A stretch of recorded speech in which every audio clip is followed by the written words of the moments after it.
गुरु सब कुछ कर सकता है, शिष्य भी सब कुछ कर सकता है। दिल में सच्चाई होनी चाहिए। जो तुम्हें मंत्र दिया गया है उसके कमाई करने वाले होने चाहिए। संयम के साथ जो तुम्हें नाम दिया गया ना, वो नाम कोई खेलने का खिलौना नहीं है, कोई तमाशा नहीं है, वो हर एक दुकान पे नहीं मिलने वाली चीज है।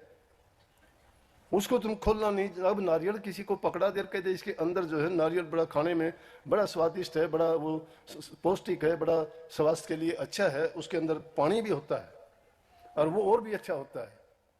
इंसान को हर प्रकार से वो कई प्रकार के जो शरीर को जरूरत है उनकी पूर्ति करता है। लेकिन बाहर से ही वो देख ले उसको अंदर से पाड़ेगा नहीं, उसको क्या मिलेगा? ना नारियल मिलेगा, ना पानी मिलेगा, ना उसको स्वास्थ्य लाभ मिलेगा। इसी प्रकार से वो नाम की गहराई में भी इसी तरह उतरना पड़ेगा। उसमें भी 3 परत चढ़ी हुई है, एक नहीं, शरीर की है, मन की है और फिर जो है दूसरी दुनियादारी की है। उन परतों को हम तो पहली परत उतारने में फेल होते हैं। ये दुनियादारी के रीति रिवाज ही हमें बर्बाद करके रख देते हैं। मेरा मेरी, मेरा मेरी, तेरा तेरी। सिर्फ स्वार्थ ही सर्वोपरि है, इस लोभ ही सर्वोपरि है। इंसान को गिराते 2 चीजें। इन 2 चीजों से निकल जाए कोई नाता खराब नहीं होता इंसान का। बताऊं, नाते खराब कब होते हैं? जब आदमी लालच में डूब जाएगा। लालच निकाल दो तुम्हारे दिल से, अगर नाता खराब हो जाए तो मेरे पास आ जाना। लालच और स्वार्थ आपाधापी का काम होता है। मैं जीऊं और चाहे भाड़ में जाए, मेरी इज्जत हो और चाहे कोई बदनाम हो, मुझे सलाम मिले और चाहे कोई कुछ भी जन्नम में जाए। यह है मैं मेरी का झगड़ा। लेकिन महापुरुष से तुम्हें हर प्रकार से, शारीरिक रूप से, मानसिक रूप से, बौद्धिक रूप से, आत्मिक रूप से, हर प्रकार से तुम्हारा कल्याण करने का इंतजाम और प्रबंध करते हैं। उनके कहे में चलते रहो। उनको हम गुरु भक्ति का नाम देते, वो गुरु भक्ति है।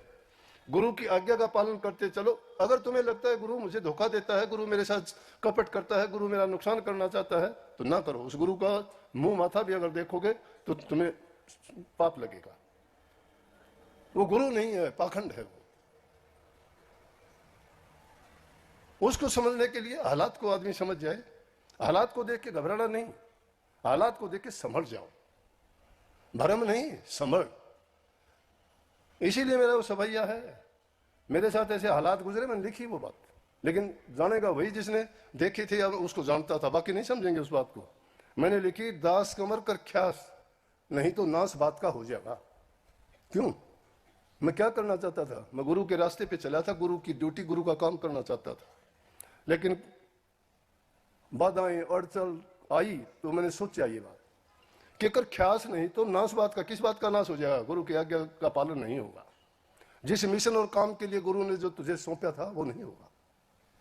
खींच ले नीची ना कर चींची, ये संतों का लक्षण बताता हूं। नीची खींचने का मतलब नरम हो जा, दीन हो जा, गरीब हो जा, छोटा हो जा, कुछ भी कह ले, बुरी कहे कोई भली कहे, नीची खींच ले, शिकायत ना कर। चींची करने का मतलब नो कंप्लेंट। कोई शिकायत ना कर। किससे करेगा शिकायत? नहीं तो करी कराई खो जाएगा। करी कराई क्यों खो जाएगा? अरे तो 30 साल की उम्र में लगा था, 50, 55, 60 साल की उम्र में आ गया। ये तेरे साल बेकार चले जाएंगे। जिस काम के लिए निकला था वो साल कहाँ गए तेरे? ना घर का रहा, ना घाट का धोबी की जैसे कुत्ते की हालत हो जाएगी। फिर उसमें कह भी दिया, तू किसकी परवाह करता है? गुण का ग्राहक गुण तो है। गुण को जानने वाला गुण ढूंढेगा इंसान में, और दुष्ट होगा वो पाप कर्म को रोजेगा। बीता वक्त हाथ नहीं है और फिर पछताए क्या हो जाएगा। गौर कर लेना, फिर याद करके देख लेना, फिर समझ लेना। मैंने थोड़े में बता दिया। ये गुरु के घर में जाने के बाद इतने गुण आ जाने चाहिए। तुम्हारी बुराई भी करता, कही थी ना, लाख बुराई करे दुनिया में फिर भी अपने धर्म से डोलू ना। अपने धर्म से नहीं बदलू, मैं अपने रास्ते को नहीं छोड़ू। तो अच्छी बात के लिए नाम तुम्हें भक्ति करने के लिए लिया, कोई व्यापार नहीं होता उससे। दुनियादारी की चीजों के लिए, पेट भरने के लिए काम करना ही पड़ेगा। अपना व्यवसाय तुम्हें करना पड़ेगा। कभी ये नहीं कि नाम के भरोसे बैठ जाओ, नाम तुम्हें खाने को देगा, उड़ने का देगा, पहनने को देगा, मकान बना देगा। बना देगा, कैसे बना देगा? टाइम पर काम करोगे, पैसे की बर्बादी नहीं करोगे, कोई उल्टे सीधे कामों में नहीं लगोगे, अच्छे और नेक काम करते जाओगे, सब कुछ ठीक होगा। लेकिन उसको हम कहते हैं मालिक की रजा में रहो, उसकी मौज में रहो, उसके भाणे में खुश रहो। भाणा कि जो वो करना चाहता है उसी को मान लो। जो भी तुम्हारे साथ आता है उसको मान लो कि ये परमात्मा ने मेरे लिए ऐसे ही बनाया है, ये मेरी परीक्षा है, मुझे घबराना नहीं, रास्ता नहीं छोड़ना। जब इस प्रकार के विचार और ख्यालात तुम्हारे हो जाएंगे ना, नाम भक्ति करने में देर नहीं लगेगी। तो भगत क्या नहीं कर सकते, सब कुछ कर सकते हैं, क्योंकि उनके पास गुरु की ताकत है। अरे गुरु के नाम लेके जाते हो आप, किसी प्रसाद दे दो, संतान के लिए दे दो, बीमारी ठीक हो जाए दे दो, मैं परीक्षा में पास हो जाऊंगा, मैं नौकरी के लिए जाता हूँ, प्रसाद दे दो। क्या प्रसाद देते हम? कोई भी चीज का प्रसाद देते उस मालिक के चरणों में रख के कहते मालिक इसका काम पूर्ण करना, ये मंत्र है। लेकिन वो तो तुम भी कह सकते हो, लेकिन तुम्हारे पास वो साइन नहीं है कि कहीं चलते हो हमारे साइन लगे और चल जाए आगे, समझ गए ना? चल तो जाओ, लेकिन तुमने वो रफ कॉपी पे करो, असली पे नहीं करते। उन्होंने बता दिया गुरुओं ने कि हम किसी के कारण नहीं, मर्यादाओं के कारण जो है चलते हैं, हम मालिक की रजा में राजी रहते हैं, वो जो हमारे लिए हुक्म करता है उसमें खुश रहो। उसका एक ही इलाज है कि तुम्हें ये समझ कब आएगी, जब तुम्हारा दिल का हुजरा साफ हो जाएगा। दिल का हुजरा साफ होता नहीं है, तेरी मेरी को छोड़ते नहीं है, ईर्ष्या निंदा द्वेष को निकालते नहीं है, फिर कहते हैं कि मैं भक्ति करूंगा। किस चीज की भक्ति करेंगे? भक्ति करने के लिए कोई एक समय निश्चित नहीं है। कभी सोचते हो 2, 4, 5, 10 मिनट के लिए आंखें बंद करके बैठ के और थोड़ा नाम का सुमरण करने से तुम्हारा कल्याण हो जाएगा? कल्याण कब होगा? जब अपने आप उस नाम के एक प्रेमी आया थोड़ी देर पहले, कहने लगा जी पहले मैं आर्य समाज में था, फिर मैं ओशो को फॉलो करता हूँ, उसकी किताबें मैंने पढ़ी और भी मैंने काफी किताबें पढ़ी। मैंने सुना है कि गुरु बोले हाथ रख के 1 मिनट में सब कुछ दिखा देता है। हाँ माँ, गुरु कर तो देता है।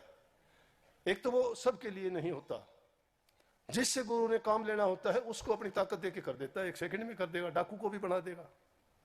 लेकिन आम लोगों के लिए ये बात थोड़ी है, जिसका हुक्म होगा वो उसके लिए तो कर देगा। नहीं तो गुरु टिकट देता है, टिकट लेके कहीं की भी, टिकट जिस चीज की लेके बैठोगे वहां उसी में बैठ के पहुंचोगे। टिकट तुम्हें मंजिल की मिलेगी, गुरु ने नाम दीक्षा दी है, वो तुम्हें टिकट दे दी गई, उस टिकट को लेके जब नहीं चढ़ोगे टिकट लेके बैठे रहो स्टेशन पे, वो टिकट पर चढ़ के नहीं जाओगे तुम। जो टिकट का माध्यम है, नाम दे दिया, नाम का माध्यम क्या है? नाम की कमाई। नाम की कमाई के तरीके क्या है? नाम का सुमरण करना, ध्यान करना, अभ्यास करना, भजन करना। लेकिन वो ध्यान अभ्यास भजन ऐसे ही नहीं हो जाएगा। ध्यान अभ्यास करने के लिए जरूरी है कि पहले मन की खरपतवार को निकालो बाहर। जब तक हृदय पवित्र नहीं है, शुद्ध नहीं है, अरे तुम्हारा प्यार ही नहीं है, ना नाम से प्यार है, ना गुरु से प्यार है, मतलब से प्यार है तुम्हारा। तो गुरु से प्यार होकर वो प्यार टूट जाएगा क्या? प्यार टूटता है कभी? छिन चढ़े चिन्ह उतरे सो तो प्यार नहीं। एक छिन में हो जाए, एक छिन में उतर जाए, वो प्यार है क्या? विरह होनी चाहिए, लगन होनी चाहिए, तड़प होनी चाहिए। उन बिरियों ने तो अपना घर त्याग दिया, सब कुछ सुख आराम त्याग दिए। उन्होंने तो पक्षियों की आवाज सुन के भी पक्षियों को भी ताना दे दिया। नहीं कहती मेरा भाई पी पी पपैया ना कर, पी का ना मतलब पी की अगर कोई होगी प्रेमन तो वो सुन लेगी तो पी कारण जी दे। या गुरुमुख होगा, गुरु की बात सुन ले, गुरु की नाम सुनने के बाद वो गुरु से दूर हट जाएगा क्या? फिर नाम भक्ति कहां होगी उसकी? अरे बिजली तो कहां से आती है? बिजली घर से आती होगी। कनेक्शन बिजली घर से कट गया, कहां कनेक्शन है तुम्हारा विश्वास? खाली बल्ब लटके जाओ, लाइट नहीं देंगे वो। देखने के लिए तो तार है, बल्ब है, चसेंगे नहीं। पावर हाउस से आएगी तुम्हारे पास। शिष्य का पावर हाउस गुरु है, गुरु का पावर हाउस परमात्मा है। जिसने तार गुरु से जोड़ लिया, गुरु के तार सीधे वहां जुड़े हुए हैं, तो आपके पास आ जाएंगे। तार जहां कट हो गया वहीं जो पावर भी कट होगी। अच्छी बात है, मुझे बहुत कहते हुए इसमें कोई संदेह नहीं। मैं तो जहां कहीं जाता हूं कहता हूं कि तुम्हारे पास आते होंगे, लेकिन हमारे पास जो सत्संगी आते हैं ना, हम उनको मूल रूप से बदल देते हैं। होका बीड़ी पान तमाकू तक भी कोई आपको पीने वाला नहीं मिलेगा। हमारे जमाने में तो जब रात को 150 भी सत्संगी होते थे तो 10 जगह तो चिलम पिया करते, 10 जगह बीड़ी सिगरेट होका पिया करते, सत्संग भी होते रहते।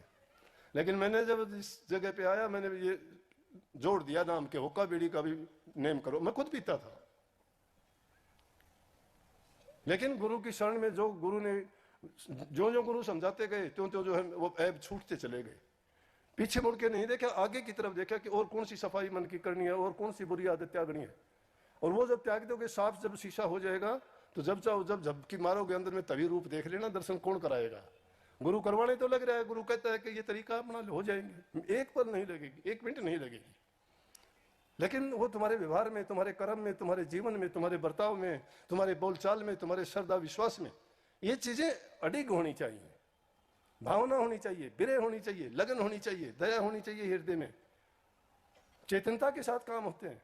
खाने के लिए हम फिसड़ जाते हैं, आराम के लिए हम फिसड़ जाते हैं, शरीर थक जाता है तुम्हारा, क्योंकि शरीर में रहते हो। शरीर को शरीर ना मानो ना, कैसे थकेगा?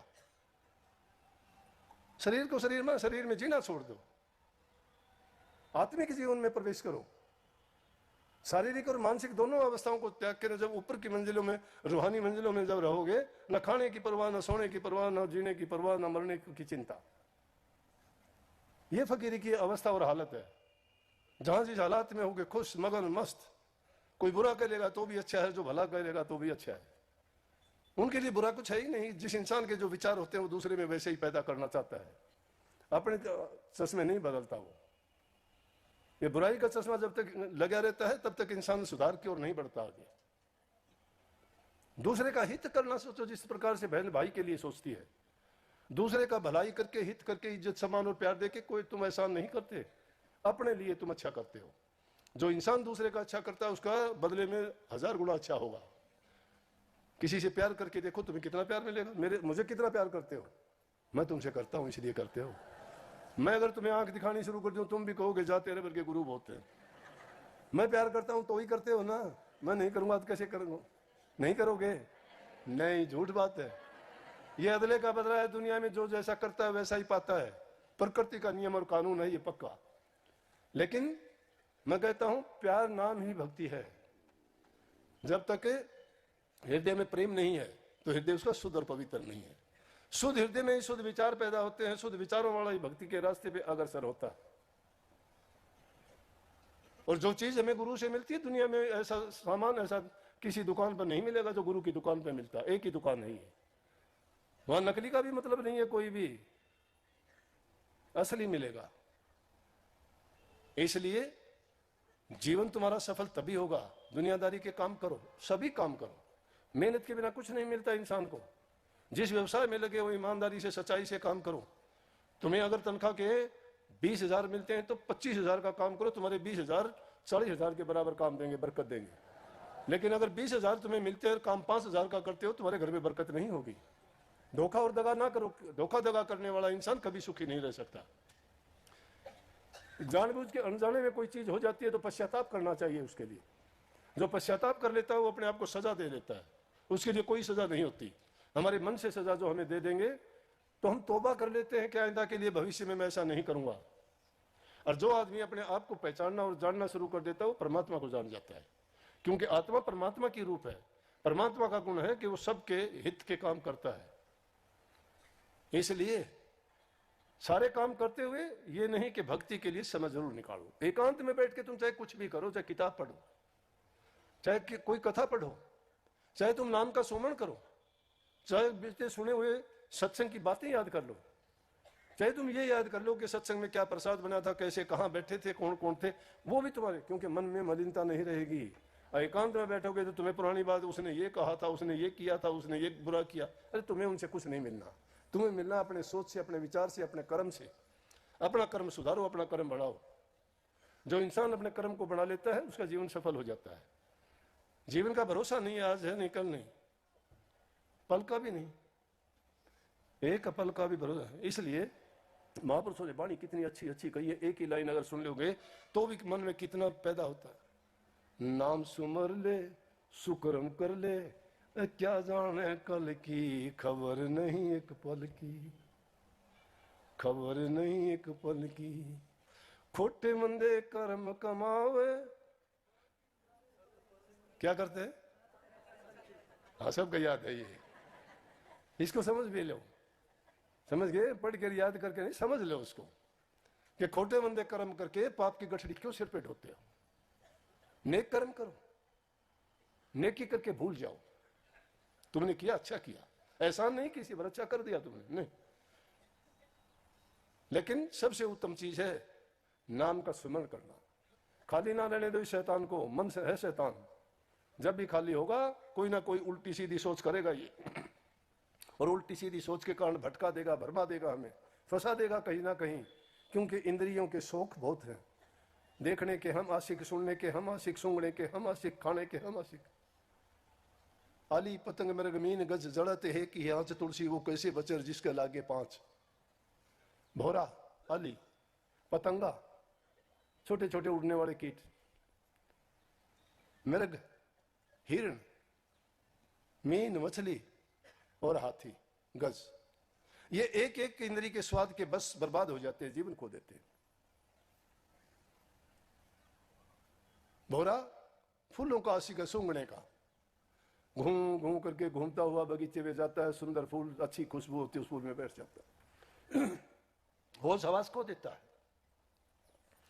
शाम को रात होती है, फूल बंद हो जाता है, बंद हो गया, मर गया, वो सांस आया नहीं।